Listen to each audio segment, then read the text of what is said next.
بسم اللہ الرحمن الرحیم۔ ناظرین، جنگ یمامہ حضرت ابوبکر صدیق رضی اللہ تعالیٰ عنہ کے دور خلافت میں سن 12 ہجری میں یمامہ کے مقام پر لڑی گئی۔ یہ جنگ جھوٹے نبی مسیلمہ کذاب کے خلاف لڑی گئی تھی، کیونکہ اس ملعون نے نبوت کا جھوٹا دعویٰ کر دیا تھا۔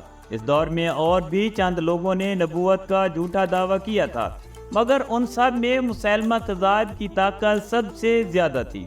مسیلمہ جزیرۃ العرب کے مشرقی علاقے نجد سے نمودار ہوا تھا۔ وہ نہایت ہی مکار اور شاطر انسان تھا۔ میٹھی میٹھی اور خوبصورت باتوں سے لوگوں کا دل جیتنا اس کے بائیں ہاتھ کا کام تھا۔ وہ اپنے ہاں مسلمانوں کی طرح اذان اور نماز کا اہتمام بھی کراتا تھا۔ بنو حنیفہ کا سارا قبیلہ اس کے گرد جمع ہو گیا تھا۔ یمامہ کے علاقے کو اپنا مرکز بنا کر اس نے اسے مکہ مکرمہ کی طرح حرم قرار دے دیا تھا۔ وہ ملعون قرآن مجید کے اسلوب سے ملتی جلتی آیات بنانے کی بھی ناکام کوشش کرتا رہتا تھا۔ اس کے من گھڑت آیات کچھ اس قسم کی تھی: قسم ہے بکریوں اور اس کے رنگوں کی، ان میں سے کالی بکریاں اور ان کا دودھ سب سے عجیب ترین چیز ہے۔ بکریاں کالی اور دودھ سفید، یہ بڑی عجیب بات ہے۔ ایک اور من گھڑت آیت کا ترجمہ کچھ یوں تھا: یقیناً لسی حرام کر دی گئی ہے، تو تمہیں کیا ہوا ہے کہ تم دودھ کے ساتھ کھجوریں نہیں کھاتے؟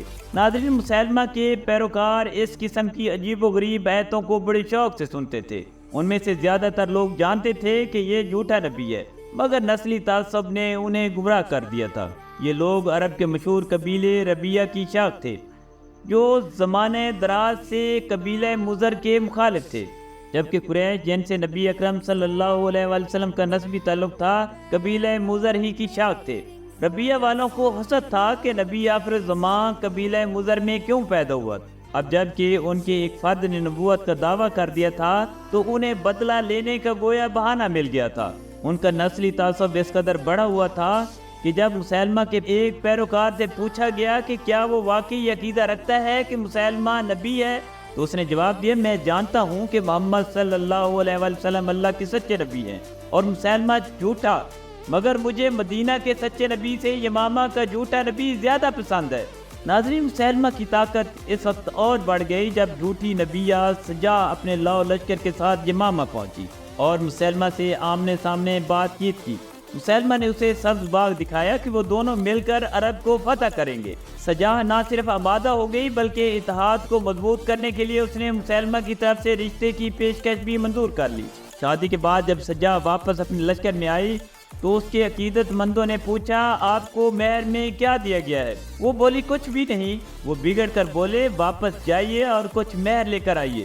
سجا یہ مطالبہ لے کر اپنے فریبی شوہر کے پاس گئی تو اس نے بڑی بے نیازی سے کہا: اپنی قوم میں اعلان کرا دو کہ مسیلمہ نے ان کے ذمے سے 2 نمازیں معاف کر دی ہیں، یعنی فجر اور عشاء۔ سجا کے پیروکار اس انوکھے مہر سے بڑے خوش ہوئے کہ 2 نمازوں سے جان چھوٹ گئی۔ وہ دل و جان سے سجا کے ساتھ ساتھ مسیلمہ کے بھی گن گانے لگے۔ مسیلمہ آتے جاتے اور آس پاس سے گزرتے ہوئے ہر مسلمان کو پکڑ لیتا اور زبردستی اپنا کلمہ پڑھانے کی کوشش کرتا۔ جو نہ مانتا اسے قتل کر دیتا۔ مشہور دلیر صحابیہ حضرت ام عمارہ رضی اللہ تعالیٰ عنہ کے بیٹے حضرت حبیب بن زید رضی اللہ تعالیٰ عنہ کو بھی مسیلمہ نے گرفتار کر لیا تھا۔ ان کی مسیلمہ سے تکرار ہوئی۔ مسیلمہ انہیں کہتا: کیا تم گواہی دیتے ہو کہ محمد اللہ کے رسول ہیں؟ وہ کہتے: ہاں بالکل۔ مسیلمہ پوچھتا: اور کیا تم یہ گواہی دیتے ہو کہ میں اللہ کا رسول ہوں؟ وہ انجان بن کر کہتے: مجھے کچھ سنائی نہیں دے رہا۔ مسیلمہ ان کا ایک ایک عضو کٹواتا چلا گیا۔ اس طرح شدید ترین اذیتیں سہتے ہوئے وہ شہید ہو گئے۔ ناظرین، ایسے ظالم و جابر اور شاطر دشمن کے فتنے کو مٹانے کے لیے حضرت ابوبکر صدیق رضی اللہ تعالیٰ عنہ نے 2 لشکر بھیجے تھے۔ پہلا لشکر حضرت اکرمہ بن ابی جہل رضی اللہ تعالیٰ عنہ کی قیادت میں، اور دوسرا لشکر حضرت شرجیل بن حسنہ رضی اللہ تعالیٰ عنہ کی کمان میں۔ حضرت اکرمہ رضی اللہ تعالیٰ عنہ کو حضرت ابوبکر صدیق رضی اللہ تعالیٰ عنہ نے ہدایت کی تھی کہ جب تک شرجیل بن حسنہ کا لشکر نہ پہنچے تم مسیلمہ کذاب کے پیروکاروں سے جنگ شروع نہیں کرو گے، مگر حضرت اکرمہ رضی اللہ تعالیٰ عنہ نے اس ہدایت پر زیادہ توجہ نہ دی اور نجد پہنچتے ہی دشمن پر حملہ کر دیا۔ مسیلمہ کی سپاہی بڑے جنگجو تھے، انہوں نے اسلامی لشکر کو شکست دے دی۔ حضرت اکرمہ نے اس شکست کی خبر حضرت ابوبکر صدیق رضی اللہ تعالیٰ عنہ کو بھیجی تو انہوں نے فوراً حضرت شرجیل رضی اللہ تعالیٰ عنہ کے لشکر کو، جو مسیلمہ سے ہی لڑائی کے لیے جا رہا تھا، راستے میں رکوا لیا اور حکم بھیجا کہ خالد بن ولید رضی اللہ تعالیٰ عنہ کی فوج کے آنے کا انتظار کرو۔ دراصل حضرت خالد بن ولید ایک اور جھوٹے نبی طلحہ کے ساتھ حالت جنگ میں تھا۔ حضرت ابوبکر صدیق رضی اللہ تعالیٰ عنہ مسیلمہ کذاب کی طاقت سے اچھی طرح واقف تھے، اس لیے اس پر حملے کے لیے ایک بڑی فوج کا مرتب ہونا ضروری سمجھتے تھے۔ آخر حضرت خالد بن ولید رضی اللہ تعالیٰ عنہ طلحہ کو شکست دے کر مدینہ منورہ آئے تو حضرت ابوبکر صدیق رضی اللہ تعالیٰ عنہ کی ہدایت کے ساتھ حضرت شرجیل رضی اللہ تعالیٰ عنہ کے لشکر کو ساتھ لیتے ہوئے یمامہ پہنچے۔ مسیلمہ کے ہاتھوں شہید کیے جانے والے حضرت حبیب بن زید رضی اللہ تعالیٰ عنہ کی والدہ حضرت ام عمارہ رضی اللہ تعالیٰ عنہ بھی اپنے بیٹے حضرت عبداللہ بن زید رضی اللہ تعالیٰ عنہ کے ساتھ اس لشکر کشی میں شریک تھی۔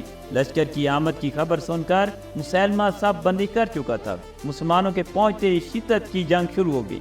بنی حنیفہ اپنے جھوٹے نبی اور قومی حمیت کی خاطر غیر معمولی جوش و جذبے سے لڑ رہے تھے۔ مسلمانوں کو اتنی سخت مزاحمت کے پہلے کبھی کسی جنگ میں سامنا نہیں کرنا پڑا تھا۔ میدان جنگ میں دیر تک گھمسان کی لڑائی ہوتی رہی۔ آخرکار حضرت خالد بن ولید رضی اللہ تعالیٰ عنہ نے مسلمانوں کو منظم کر کے ایک زوردار حملہ کیا اور دشمن کی صفیں الٹ دی۔ منکرین ختم نبوت سر پر پاؤں رکھ کر میدان جنگ سے بھاگ نکلے۔ میدان جنگ سے کوئی دور بلند و بالا دیواروں میں گھرا ہوا ایک باغ تھا، جسے اب حدیقۃ الموت کہا جاتا ہے۔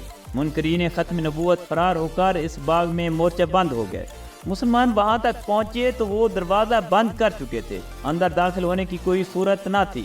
حضرت انس بن مالک رضی اللہ تعالیٰ عنہ کے بھائی نے یہ منظر دیکھ کر اصرار کیا کہ انہیں اچھال کر باغ میں ڈال دیا جائے۔ ان کے انتہائی اصرار پر انہیں اندر پھینک دیا گیا۔ وہ لڑتے ہوئے دروازہ کھولنے میں کامیاب ہو گئے، لیکن تب تک انہیں 80 سے زیادہ زخم لگ چکے تھے اور وہ شہید ہو گئے۔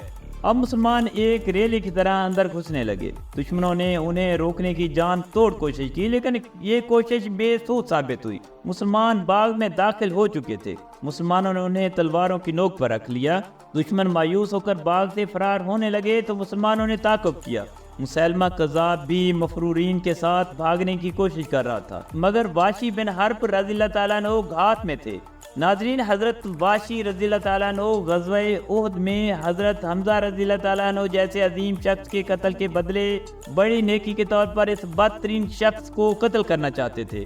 انہوں نے اپنے روایتی انداز میں ایسا نیزہ مارا کہ ملعون گھائل ہو کر وہی گر پڑا۔ اسی لمحے حضرت ام عمارہ رضی اللہ تعالیٰ عنہ کے بیٹے حضرت عبداللہ بن زید رضی اللہ تعالیٰ عنہ نے تلوار کا وار کر کے اس کا کام تمام کر دیا۔ ناظرین، اس ہولناک جنگ میں مدینہ کی مہاجرین و انصار میں سے 1200 صحابہ کرام نے جام شہادت نوش کیا، جن میں سے 700 بڑے نامور قاری اور حافظ قرآن تھے۔